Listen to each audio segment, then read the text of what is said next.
उसने पूछा, तुम्हारी आंखें इतनी खूबसूरत क्यों हैं? मैंने कहा, तेज़ बारिश के बाद मौसम अक्सर खूबसूरत होता है। इतना भी खूबसूरत न हुआ कर ए मौसम, अब हर किसी के पास महबूब नहीं होता।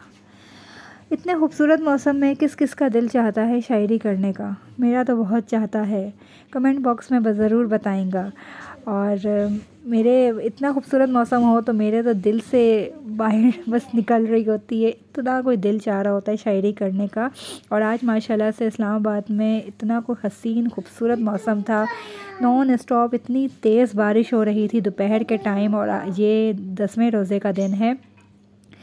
तो बस बारिश ही नहीं बल्कि बहुत ज़्यादा ओले भी पड़े हैं, बहुत ज़्यादा ओले पड़े और इतनी तेज़ बारिश हो गई कि बस ऐसा लग रहा था कि फिर से दोबारा से ठंड आ गई है। इतनी सर्दी हो गई थी, बल्कि सुबह के टाइम धूप बहुत तेज़ थी और दोपहर को एकदम से बादल छा गए, काले बादल, और इतनी तेज़ बारिश ओले पड़े कि बहुत ठंड हो गई थी।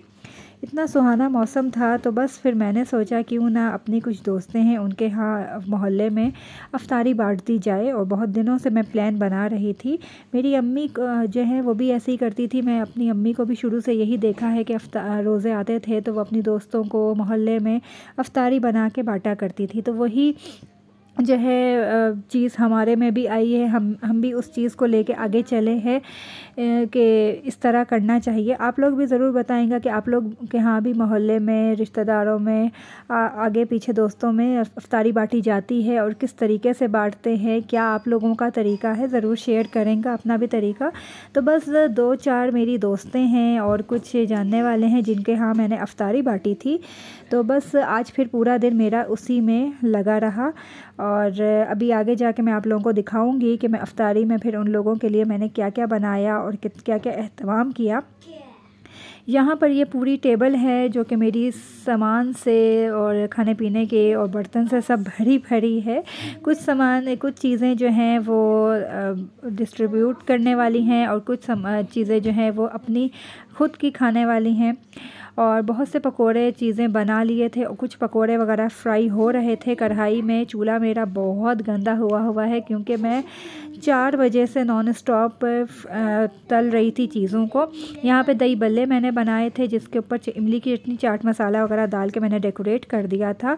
और बेसन का कोई भी काम करें और वो टप टप इधर उधर ना गिरे, ऐसा तो हो नहीं सकता। ये मेरी वो प्लेट्स हैं जो कि मैंने रेडी की थी बांटने के लिए।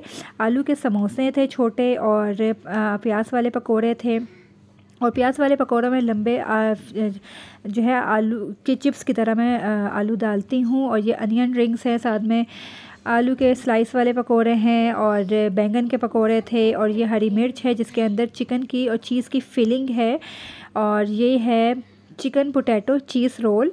और ये दोनों वो प्लेट्स हैं। उसके अलावा इस बिल्कुल ऐसी ही सेम प्लेट्स मैंने 3-4 अभी और तैयार करनी है। तो बस ये कि ये सारी प्लेट्स, साथ में दही बल्ले, और उसके अलावा क्रीमी फ्रूट चाट मैं बना रही थी। ये सारी चीज़ें मैंने ट्रे में लगा के बस फिर ये सारी मैंने बांटी थी। बहुत ही अच्छा लगता है और इतना दिल खुश होता है क्योंकि साल में एक ही दफ़ा रमज़ान आता है। और ये वैसे तो हम अपनी दोस्तों को मोहल्ले में कुछ भी बनाए, चावल बनाए, कभी सालन बनाए, एक दूसरे को शेयर करते हैं, देते हैं।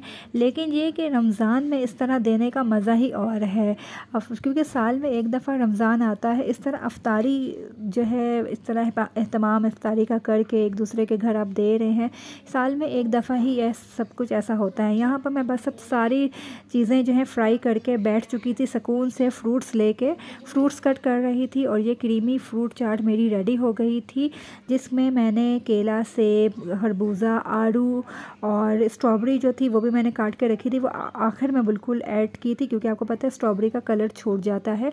यहाँ पर ट्रे जो है मैंने रेडी कर ली थी, और आयज़ा माशाल्लाह से अब इतनी हो गई है कि वो खुद ही मैं उसको दे देती हूँ, वो जाके घर घर बांट देती है, मुझे जाना नहीं पड़ता।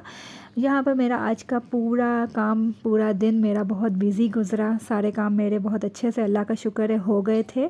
और बस अभी हम खुद अपनी इफ्तारी के लिए बैठे हुए थे।